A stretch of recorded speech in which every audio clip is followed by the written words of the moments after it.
السلام علیکم لسنرز، میں ہوں آپ کی ہوسٹ نیلم، اور نیلم آپ کو اپنے چینل میں ویلکم کرتی ہے۔ شروع کرتے ہیں آج کی ویڈیو اللہ پاک کا نام لے کر، جو انتہائی عالی رتبہ اور بہت جلیل القدر ہے۔ میں اپنے سبھی سننے والوں کے لیے یہ دعا کرتی ہوں کہ میرے سبھی سننے والے ہمیشہ شاد اور آباد رہیں، جہاں رہیں خوش باش رہیں، اور اللہ پاک کی رحمت اور کرم بھرا سایہ ہمیشہ ہم لوگوں کے اوپر قائم اور دائم رہے۔ اسی دعا کے ساتھ آج کی سٹوریز جنات کے قصے کہانیوں کا سلسلہ شروع کرتے ہیں۔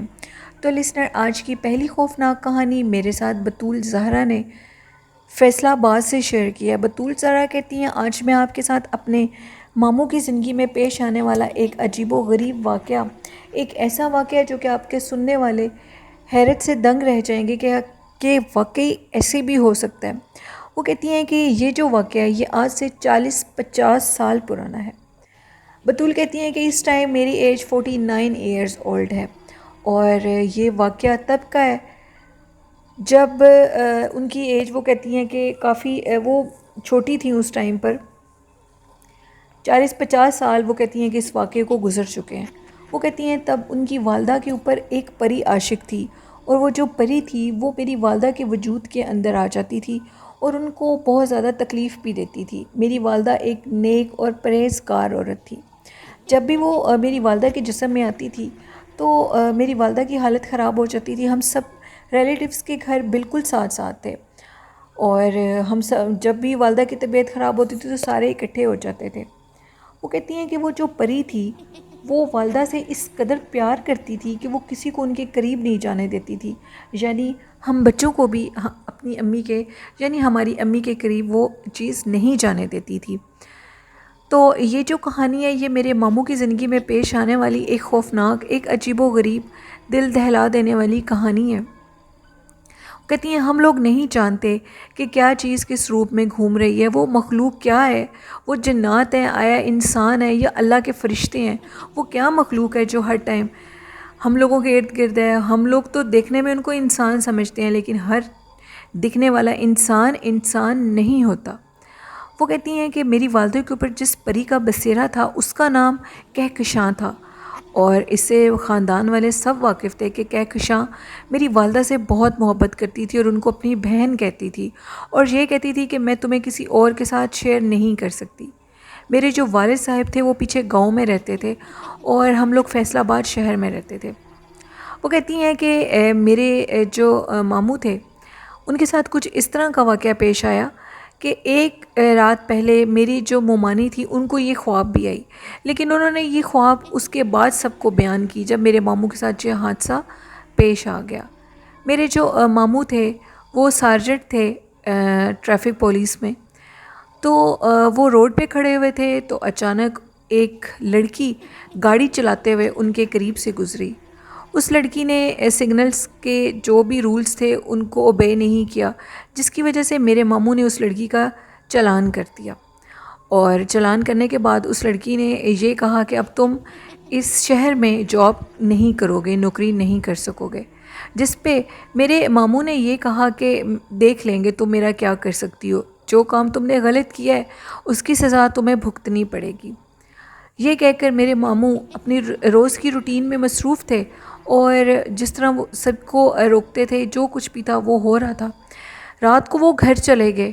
ویری نیکسٹ ڈے میرے ماموں کو کال آئی کہ آپ کو مطلب اس شہر سے دوسرے شہر میں ٹرانسفر کر دیا گیا، آپ کی ٹرانسفر ہو چکی ہے۔ میرے ماموں بہت زیادہ حیران ہوئے، اور انہوں نے مومانی کو بتایا کہ میرے ساتھ اس طرح ایک واقعہ پیش آیا تھا، اور اس طرح وہ لڑکی مجھے یہ کہہ رہی تھی۔ میری جو والدہ تھیں، یعنی بطول زہرا کی جو والدہ تھیں، وہ میرے ابو کی بہن تھیں۔ اس ٹائم میری امی بھی میرے ابو کے پاس تھیں۔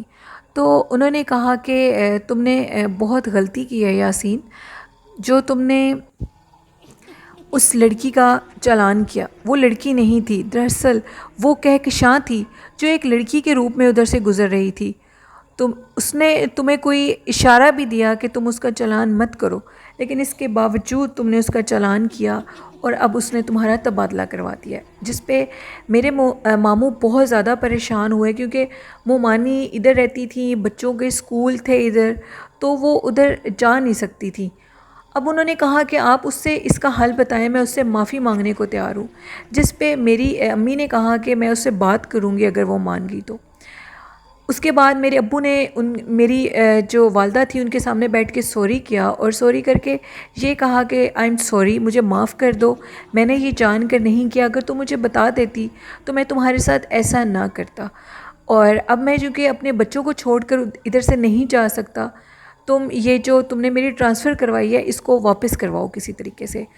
تو میری امی نے اس سے کافی ریکویسٹ کی، وہ میری امی کی ہر بات مانتی تھی۔ اس نے پھر میری امی کے کہنے پہ وہ بات مانی، اور آپ لوگ یقین نہیں کریں گے، نیکسٹ ڈے میرے جو ماموں کا ٹرانسفر ہوا تھا وہ ڈیلے ہو گیا، اور اس کے بعد میرے ماموں فیصل آباد میں ہی جاب کرتے رہے، یعنی جو ان کی جاب تھی۔ وہ کہتی ہیں کہ اس طرح کے بہت سے واقعات میری والدہ کے ساتھ پیش آتے تھے۔ میری والدہ ایک دفعہ بہت سردیاں تھیں، اور سردیوں کے موسم میں صرف میری والدہ نے اتنا کہا، ہم لوگوں کا جو روم تھا وہ کافی چھوٹا تھا، ہم لوگ 2 بہنیں اور 1 بھائی ہیں، اور میرے جو فادر ہیں میں آپ کو بتا چکی ہوں کہ وہ پیچھے گاؤں میں ہوتے تھے، اس لیے ہم سب لوگوں کے گھر ساتھ ساتھ تھے، کسی کو ڈر نہیں لگتا تھا۔ تو ایک دن میری والدہ یہ کہہ رہی تھی روم میں بیٹھ کے، دسمبر کا موسم تھا، کہ میرا آم کھانے کو بہت زیادہ جی چاہ رہا ہے۔ تو آپ یقین نہیں کریں گے، اسی ٹائم میری والدہ کے آگے پلیٹ میں بہت خوبصورت آم رکھ دیے گئے، اتنے موٹے، اس قدر مطلب تازہ وہ فروٹ تھا جس کو دیکھ کر ہم سب لوگ بہت حیران ہوئے۔ پھر اس کے بعد میری والدہ جس چیز پر بھی ان کا دل چاہتا تھا وہ جب اس کا نام لیتی تھی تو وہ چیز ان کو دے دیتی تھی۔ میرے جو چھوٹے ماموں تھے انہوں نے پھر میری والدہ کو، میری امی کو یہ بات سمجھائی کہ تم جتنا بھی جس چیز کی تمنا کرو گی، چاہے وہ چیز تب اس موسم کی ہو یا نہ ہو، وہ فروٹ اس موسم کا ہو یا نہ ہو، تم اس چیز کو مت کیا کرو، کیونکہ اس طرح کرنے سے وہ چیز تمہارے جسم کے اندر زیادہ آنے لگ جائے گی۔ تو میرے چھوٹے ماموں کی یہ بات بالکل سچ ثابت ہوئی۔ جب میری والدہ کا کسی چیز پر دل چاہتا تھا اور وہ اس طرح کہتی تھیں تو وہ چیز دینے کے بعد وہ میری والدہ کے اوپر اور زیادہ حاوی ہو جاتی تھی، 2 دن میری والدہ بے ہوش رہنے لگ جاتی تھی۔ اس چیز کا میری والدہ کے جسم کے اوپر اس قدر غلبہ ہو چکا تھا، اس قدر غلبہ ہو چکا تھا کہ میری والدہ اب ایک ہفتہ بے ہوش رہنے لگی، جس پہ ہم سب لوگ بہت پریشان تھے۔ میری والدہ خود ایک تہجد گزار خاتون تھیں، لیکن ان کے اوپر یہ چیز کس طرح قابض ہو گئی اور کوئی عامل بھی اس چیز کو ادھر سے بھگا نہیں سکا، اور اسی حالت میں وہ کہتی ہیں بطول زہرا کہ ان کی والدہ کی ڈیتھ ہو گئی۔ وہ کہتی ہیں کہ ان کی ڈیتھ تو ہو گئی، لیکن وہ جو مخلوق تھی، جب ان کی والدہ کی، بطول کہتی ہیں، ڈیتھ ہوئی تو وہ جو مخلوق تھی وہ باقاعدہ ایک عورت کے روپ میں ان کی والدہ کے جنازے کے اوپر بھی آئی، اور سب نے اس کو باقاعدہ دیکھا، اور وہ پھر کہاں گئی کسی کو پتہ نہیں لگا۔ لیکن جب تک بطول کہتی ہیں ان کی والدہ زندہ تھی بہت تکلیف کا شکار رہیں، اور بہت زیادہ ان کی حالت خراب ہوئی۔ وہ کہتی ہیں کہ جب ان کی ڈیتھ ہو گئی، ان کی ڈیتھ کے بعد یہ 2 بہنیں اور 1 بھائی گھر میں رہ گیا تھا، تو اب والد صاحب کی مجبوری تھی گاؤں کی زمینوں کی وجہ سے کہ انہوں نے ادھر ہی رہنا ہوتا تھا۔ ہم لوگ گھر میں عجیب خوف آتا تھا کہ کہیں وہ جو مخلوق ہے وہ دوبارہ نہ آ جائے اور ہمارے اوپر کوئی اثر نہ چھوڑ دے۔ تو ایک دفعہ اس طرح ہوا کہ وہ جو مخلوق تھی وہ دوبارہ آئی، اور اس نے ہمارے گھر میں باقاعدہ رات کے ٹائم یوں لگ رہا تھا کہ جیسے کوئی باہر چہل قدمی کر رہا ہو۔ وہ پری تھی، وہ کچھ جنی یا بھوتنی تو تھی نہیں۔ صبح ہم لوگ اٹھے، ہم نے پھر ساتھ ماموں لوگوں کو بتایا۔ پھر میرے ماموں ایک سید صاحب کو لے کر آئے، وہ ایک بہت پہنچے ہوئے گدی نشین پیر صاحب تھے، ان کو لایا گیا، انہوں نے سارا چیک کیا، باقاعدہ انہوں نے اس چیز کو حاضر کیا، اور حاضر کر کے یہ کہا کہ اب تم ان بچوں کو مت تنگ کرو، جس کے پیچھے تم تھی اس کی تو ڈیتھ ہو چکی ہے، تو ان سے تمہیں کچھ لینا دینا نہیں ہونا چاہیے۔ اس مخلوق نے یہ کہا کہ میں بالکل بھی ان بچیوں کو تنگ نہیں کروں گی، نہ ہی میں ان کو ڈرانے کی نیت سے آتی ہوں اور نہ ہی تنگ کرنے کی نیت سے آتی ہوں۔ یہ لوگ بچے ہیں اور اکیلے ہوتے ہیں، جیسے ان کے جو فادر ہیں وہ پیچھے گاؤں میں ہوتے ہیں، تو میں ان کی حفاظت کرتی ہوں، میری طرف سے ان کو کوئی بھی نقصان نہیں پہنچے گا، اور میں ہمیشہ ان کی حفاظت کروں گی جب تک یہ لوگ زندہ ہیں۔ تو ان سید صاحب نے اس سے پھر وعدہ لیا اور کہا کہ تم نے بچیوں کے سامنے آنا نہیں ہے کبھی، اور نہ ہی بچیوں کو اپنا ہونے کا احساس دلانا ہے۔ اگر تم ان کی حفاظت کر رہی ہو تو ان کی حفاظت بے شک کرو، لیکن وہ لوگ مت ڈریں، اس چیز کا خیال رکھنا۔ پھر بطول کہتی ہیں اس کے بعد اس چیز نے ہمیں اس طرح اس کے ہونے کا احساس نہیں ہوا، جس کی وجہ سے ہمیں بھی کبھی ڈر نہیں لگا۔ لیکن اس بات کو بھی کئی سال گزر چکے ہیں، نہ جانے اب وہ کہکشاں کدھر گئی کدھر نہیں گئی، ہم اس کے متعلق نہیں جانتے۔ لیکن اب ہم لوگوں کی زندگیاں کافی بدل چکی ہیں، میرے بچے ہو چکے ہیں، میرے بچے جوان ہو چکے ہیں، میری بہن کے بچے بھی جوان ہیں، میرے بھائی کے بھی بچے ہیں، وقت گزر چکا ہے، والدہ کا انتقال ہو چکا ہے، تو اب ایسا کچھ بھی ہمیں محسوس نہیں ہوتا، نہ ہی ہم لوگوں نے کبھی ایسا کچھ دیکھا ہے۔ یہ ایک کہانی تھی بطول زہرا کی، جنہوں نے فیصلہ آباد سے میرے ساتھ شیئر کی۔ بہت شکریہ بطول اپنی سٹوری شیئر کرنے کے لیے۔ تو بڑھتے ہیں آج کی دوسری خوفناک کہانی کی طرف۔ آج کی دوسری خوفناک کہانی میرے ساتھ سنڈریلا نے شیئر کیا ہے سندھ سے۔ سنڈریلا کہتی ہیں میرے بھائی کے دوست کی زندگی کا ایک سچا خوفناک واقعہ ہے۔ میرے بھائی کے دوست ڈرائیور تھے، اور زیادہ تر وہ ان کی جو ڈرائیونگ کرتے تھے وہ رات کے ٹائم ہوتی تھی۔ ایک دن ان کو جو آفر ہوئی، وہ مطلب ڈرائیور تھے، وہ گاڑی چلاتے تھے، یعنی اپنی گاڑی چلاتے تھے۔ ایک دن ان کے کچھ جاننے والے تھے جنہوں نے حیدرآباد سٹی میں ایک گھر خریدنا تھا، اور انہوں نے وہ گھر دیکھنے کے لیے جانا تھا۔ تو بھائی کے جو دوست ہیں ان کے فرینڈ نے آگے سے ان کو کال کی، جنہوں نے جانا تھا، اور یہ کہا کہ ہم لوگوں نے ایک گھر خریدنا ہے جس کو دیکھنے کے لیے ہم نے جانا ہے۔ تو آلریڈی شام ہو چکی تھی۔ میرے بھائی کے دوست نے کہا کہ ٹھیک ہے، میں آپ لوگوں کے ساتھ چلتا ہوں۔ وہ لوگ جانے کے لیے تیار ہو گئے۔ جاتے جاتے ان لوگوں کو رات ہو گئی۔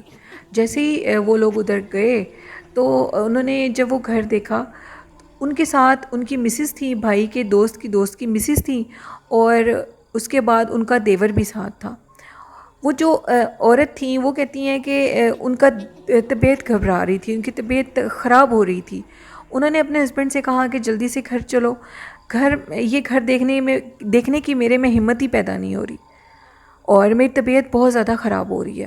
انہوں نے فوراً وہ لوگ ادھر سے نکلے اور انہوں نے کہا کہ اب ہم لوگوں کو گھر جانا ہوگا کیونکہ تمہاری بھابھی کی طبیعت خراب ہو رہی ہے۔ تو وہ لوگ واپسی کے لیے فوراً روانہ ہو گئے، اور انہوں نے گھر بھی پوری طرح سے نہیں دیکھا تھا۔ کہتے ہیں کہ بھائی کہتے ہیں میرا جو وہ دوست ہے جو ڈرائیور تھا، اس کی عادت ہے وہ گاڑی چلاتے ہوئے اکثر اللہ اکبر کہتا ہے۔ تو اس نے جیسے ہی اللہ اکبر کہا، اللہ اکبر کہہ ہی رہا تھا، تو جو ساتھ جو بھائی کے دوست تھا، اس کے چھوٹے بھائی نے کہا کہ پیچھے سے دیکھو میری بھابھی کی حالت کو کیا ہو رہا ہے، جیسے ہی تم اللہ اکبر کہتے ہو تو اس کی طبیعت خراب ہونے لگ جاتی ہے۔ کہتے ہیں کہ جیسے ہی ہم نے پیچھے سے دیکھا تو اس خاتون کی آنکھیں بالکل سرخ لال ہو چکی تھیں، اور اس کی حالت خراب ہو رہی تھی، اور اس نے اس قدر اونچی چیخ ماری کہ اس کی چیخ کی وجہ سے وہ چیخ ایسی لگا کہ جیسے ہم لوگوں کے دل پھٹ جائیں گے، اس قدر خوفناک اور اونچی چیخ تھی وہ۔ وہ کہتی ہیں کہ اس کے بعد اس چیخ کے بعد ہم لوگوں نے گاڑی تیز اس کو کہا کہ چلاؤ اور جلدی سے ہمیں گھر پہنچاؤ۔ بہت جلدی میں اس نے گاڑی چلائی، ہم بڑی مشکل سے اپنے گاؤں میں پہنچے، بدین میں پہنچے، اور ادھر پہنچنے کے بعد اس عورت کو اتارا۔ اس کی حالت بہت زیادہ خراب تھی، چہرہ اس قدر خوفناک تھا، اور وہ بار بار اپنی زبان کو باہر نکالتی تھی، اور اس کا جو سارا اس کی باڈی تھی اس میں اس قدر شیورنگ ہوتی تھی، اور وہ زبان باہر نکالتی تھی اس طرح جیسے کوئی شیطان ہوتا ہے۔ وہ کہتے ہیں کہ یہ سمجھ چکے تھے کہ اس کے اوپر کسی چیز کا بسیرا ہو چکا ہے، اور وہ بسیرا اسی گھر سے ہوا ہے جو گھر ہم لوگ دیکھنے کے لیے گئے تھے۔ اب کیسے تیسے کر کے رات تو گزارنی تھی ہم لوگوں نے، رات گزاری۔ رات گزارنے کے بعد صبح مولوی صاحب کو لایا گیا، مولوی صاحب نے اس کو دیکھا تو انہوں نے کہا جس گھر میں آپ لوگ گئے تھے اس گھر کے اندر باقاعدہ ایک مخلوق تھی جو کہ آپ کی مداخلت کو وہاں پہ برداشت نہیں کر سکی، اس وجہ سے ہی اس کی طبیعت ایسی ہوئی اور اس کے جسم کے اندر آ گئی ہے۔ پھر انہوں نے کافی اس کا علاج کروایا، کافی علاج کروانے کے بعد اس نے ان کی مسز کی جان چھوڑ دی، اور پھر انہوں نے توبہ کی کہ ہم اس گھر کو نہیں خریدیں گے۔ مولوی صاحب نے یہ بتایا کہ وہ جو گھر تھا وہ اسیب زدہ تھا، جس کی وجہ سے آپ کی بیوی کی حالت اس طرح ہوئی ہے، یا آپ شکر کریں کہ اس کی حالت اس طرح ہو گئی ہے، اگر وہ چیز آپ کے اوپر ظاہر نہ ہوتی تو آپ اس گھر کو خرید لیتے، اور وہ آپ کے لیے کافی جان لیوا حد تک بھی ثابت ہو سکتا تھا۔ یہ ایک سٹوری تھی سنڈریلا کھوسو کی جنہوں نے سندھ سے میرے ساتھ شیئر کی. بہت شکریہ سنڈریلا اپنی سٹوری شیئر کرنے کے لیے. تو یہ لسنرز آج کی کچھ خوفناک کہانیاں تھیں. آپ لوگوں کو کیسی لگی ہیں؟ اپنا فیڈ بیک مجھے ضرور دینا ہے آپ لوگوں نے. اور جنہوں نے ابھی تک اپنی خوفناک کہانیاں میرے ساتھ شیئر نہیں کی تو ڈسکرپشن باکس میں میرے ای میل آئی ڈی اور میرے فیس بک آئی ڈی پر آپ لوگ اپنی سٹوریز کو شیئر کر سکتے ہیں اور کومنٹ باکس میں بھی شیئر کر سکتے ہیں. آج کا اچھا میسیج یہ دینا چاہوں گی کہ اپنی نیت کو، اپنے دل کو ہمیشہ صاف رکھیں، لوگوں کی خدمت کریں جتنا آپ کے بس میں ہے. اپنی ہمت اور اپنی اوقات سے زیادہ بڑھ کر مت کریں، کیونکہ اگر ہم لوگ اپنی ہمت سے بڑھ کر کچھ کریں گے تو وہ ہم لوگوں کے لیے ٹھیک نہیں ہوتا. جتنی ہم لوگوں کی ہمت ہے اپنی ہمت کے مطابق ضرور لوگوں کی مدد کریں، لوگوں کے لیے آسانیاں بانٹیں اور اپنے والدین کی بہت خدمت اور ان کی بہت سی دعائیں لیا کریں. ان کی دعائیں اس دنیا اور آخرت میں ہم لوگوں کے لیے نجات کا باعث بنیں گی. اور لسنرز آپ میرے چینل کو ضرور سبسکرائب کریں، آپ کی سپورٹ مجھے بہت اچھی لگتی ہے. اسی کے ساتھ اپنی ہوسٹ نیلم ویر کو اجازت دیجیے. مجھے اور میرے والدین کو اپنی ڈھیر ساری دعاؤں میں یاد رکھیے گا. آپ کے اور آپ کے تمام اہل خانہ کا اللہ حامی و ناصر ہو.